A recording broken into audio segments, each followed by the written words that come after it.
What are your thoughts on this fight? I think for any Indian or India for that matter, it doesn't get bigger than India-Pakistan, a sporting clash.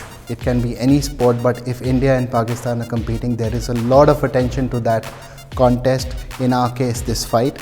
So it couldn't get bigger than this. We had to do an India versus Pakistan. It's been in the works for a long time, but it came at a very, very good time where we had a title shot available in the bantamweight division, and that division had been emptied because Angad moved down to flyweight. So we had to have two seasoned fighters to feature in this title fight, and hence we got this fight.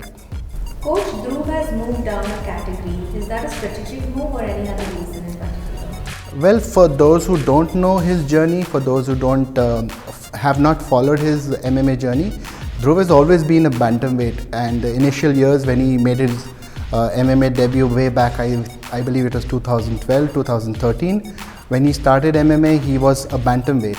So he always fought in bantamweight, he was comfortable in bantamweight. Like I said, for all the MFN fighters who are fighting for the title, we chose a particular comfortable weight division for these boys and then offered them these title fights. So Dhruv moving to bantamweight was no brainer. He's used to that weight, he is comfortable in that weight, so is everybody else who is competing for the title shot.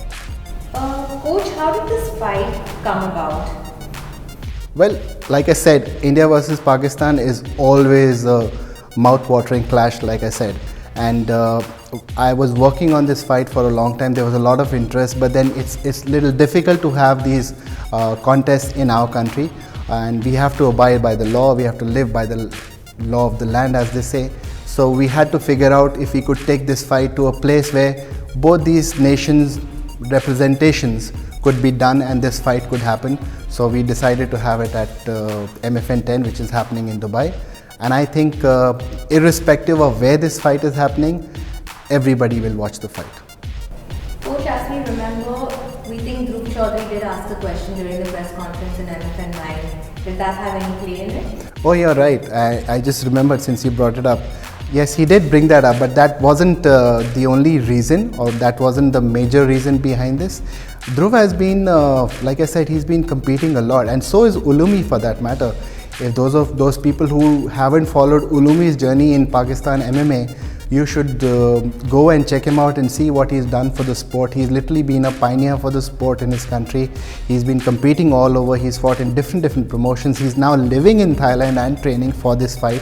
So I think both these boys represent the sport and their nations very well. And like I said, it's the mother of all clashes, irrespective of any other rivalry. I'm just waiting for the sport to win through this fight. Coach, why was Uloomi selected as his opponent? Was there any other fighter who could have probably fought as well? Like I said, both these boys began their journey very similarly close to one another. Like Uloomi's started, I think, 2012 or 2011, if I am not mistaken. And Dhruv came about on the scene at the same time. Both have very extensive MMA records, and they represent the sport well as well, for that matter.